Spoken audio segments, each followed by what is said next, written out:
Yes, is honor program integrated with the BME? Yes, it is heavily integrated with our with BME. We have many honor students in BME, and part of the honors requirement is that they have to work with the faculty in research, and they have to write a 25-page report at the end of their as part of their honors program requirement.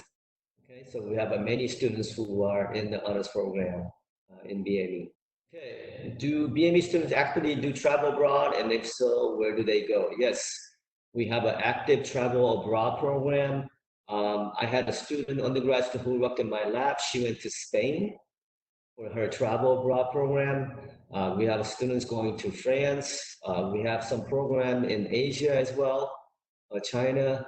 We have some programs in South America. But the most popular programs are countries in Europe, like France, England, Spain, and Italy, of course. Okay, are the subjects fixed for the freshman and sophomore year, or are they flexible? It's pretty much fixed, but again, if you're coming with a lot of AP credits, of course, then you could leave those requirements and take courses that are designed for you, for example, in sophomore year or junior, depending on how advanced you are. But the requirement of having chemistry, calculus, and physics and programming are required for subsequent courses that you need to take. And so, as long as you have those requirements, then you could take different classes. Obviously, if you come with UConn with a lot of AP credits. What are the class sizes for most of your courses at BME? And so, junior and senior level courses, the class size is very small. So I teach a class in biomedical data analysis. And so this is the second time I'm offering this class. And so we only have 5 students, for example. The lab-based courses, we purposely limited to small amount of students because of the capacity and because it's a hands-on experience course. So the tissue engineering lab course, which we just offered this semester, we limited to, I think it was about 12 to 15 students. And also even non-lab-based courses, because we have 4 different concentrations, they're limited to, I think the large classes are no more than maybe 30, 35 students at most. All right. Oh, so next question I got here is what student support services are available? Okay. So student support services. So we have Biomedical Engineering Society. And so these are student-driven society. So Biomedical Engineering Society is a national organization. We're part of that. And so we have that student support service, meaning that some of the students volunteer and become tutors for their peers. We have also students who have taken courses and they receive at least a B grade. They could become a teaching assistant for a course they have already taken with a B or higher grades. We have that opportunity as well. You could also become a tutor, as well as we have tutors available for many of the courses, not just BME, but other engineering courses, including electrical engineering, mechanical engineering, chemical engineering, and so forth. We also have a lot of clubs, ranging from athletic to hobbies and so forth. We have counseling. If you're having some difficult dealing with stress, we have counseling service through UConn, infirmary. What else? I suggest, just Google UConn support services, and I think you will get a lot of the available support services popping up, and you guys are good at that. So please, look for, additional support services.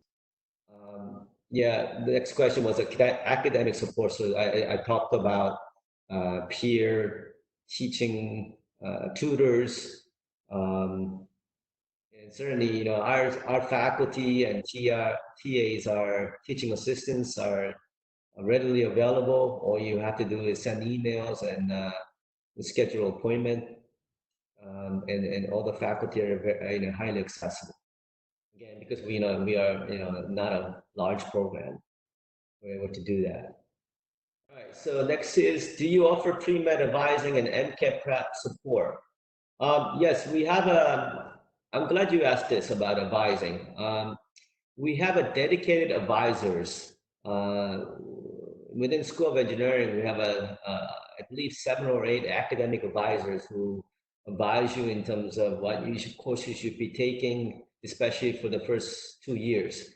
And then third and fourth year, we have faculty that have that you're assigned to specific BME faculty where you get academic advising, not only the courses you need to take, but also your career advice about jobs, going to medical schools or graduate school. MCAT preparatory support. I don't know whether we have actual formal program offer, but that's something I could look into it and let you know. But my honest answer is probably not, but I may be mistaken. But if you send me an email, I'll search for the answer and get back to you on that. Make sure you get to look at our website. Gives you some of the videos of the current and former students, why they chose UConn, and some of the cool projects they worked on, as well as a PowerPoint presentation which briefly describes our program. So please look at those as well. Okay, I got another question here. If I am unfamiliar with any coding languages, will it be a major disadvantage? No, not at all. So we have we require you to take a course in programming in your freshman year.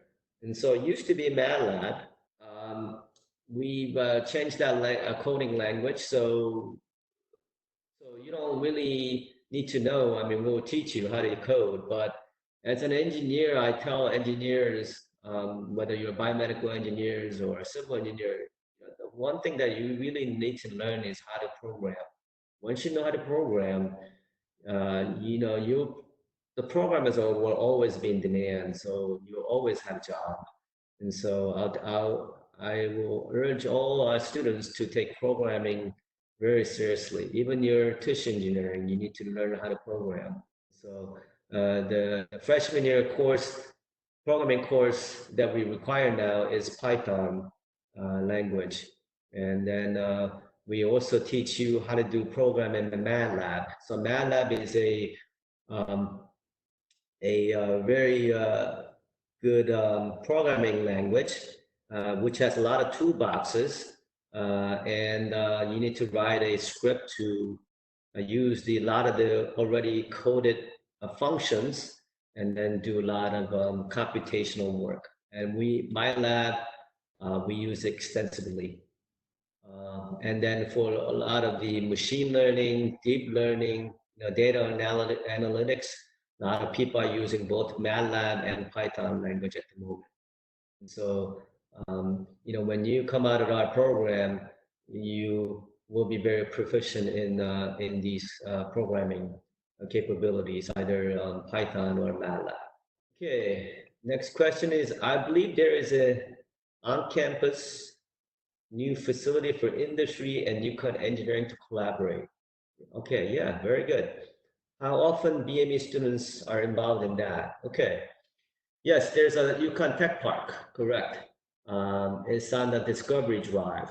So we have actually one faculty, his name is Sina Shahabolabas. I can't pronounce his last name, I'm sorry, but he's got a really long last name. But we have a state-of-the-art microscopy instruments.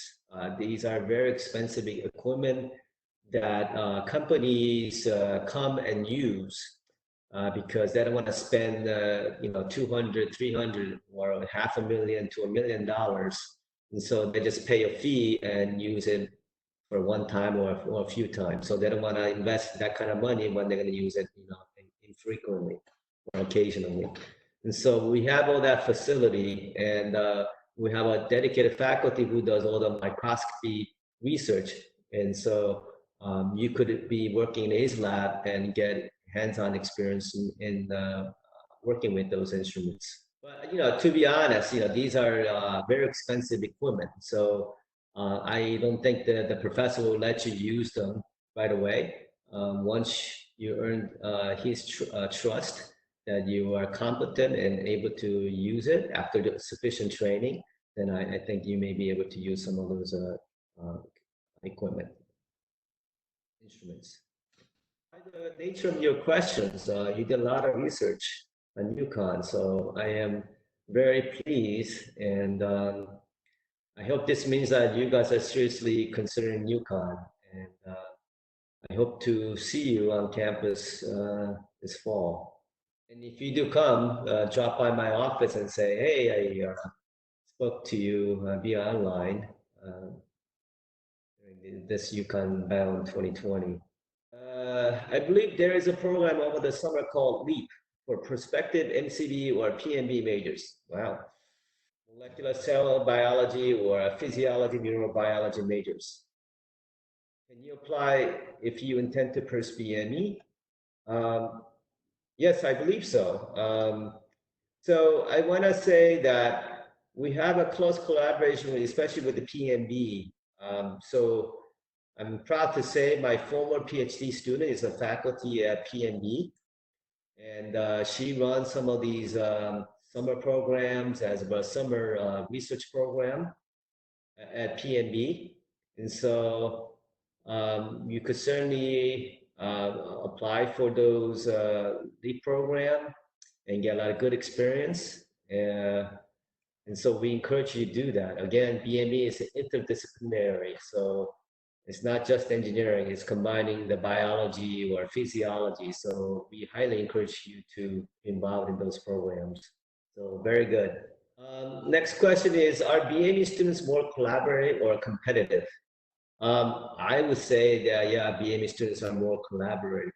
And I think that, you have to be competitive. I think competitive is a good thing. We live in a competitive environment. And so it's not a bad thing. I mean, competitive in the sense that if you're trying to do some of the things to harm your fellow students, obviously that's not good. But competitive in that you strive, you want to do better, you want to come up with the best design, and you were competing against other design teams. I mean, those are good nature-hearted approach. So we encourage you to be driven and work hard, but at the same time collaborate among your peers as well. And so, to summarize, I would say yes to both. How is grading curved? Um, yeah, I mean, I think the grading, I think most classes don't need curving. I remember when I was a student, as I told you, I don't know if you maybe came in a little bit late, I don't know, but I was a student in the 1980s, and I was an electrical engineering major. And I got really frustrated because I would study really hard, and I would take an exam, and I would get exam back that says 50. It's like, whoa. I studied really hard and I only got a 50, which is a failing grade, but it was curved to whatever grade at the time it was. And it was very frustrating. And I don't think that was a really good experience. And faculty realized this. And so most BME courses are not curved. Um, you know, but I can't guarantee you that it's all like that. Some cases, maybe faculty didn't realize it and maybe provide a very difficult exam. And and most everyone did not do well, of course, that faculty need to curve that exam for entire students. So, but again, most classes are not on a curve basis. They're designed so that most students get either B's or C's. That's sort of the average.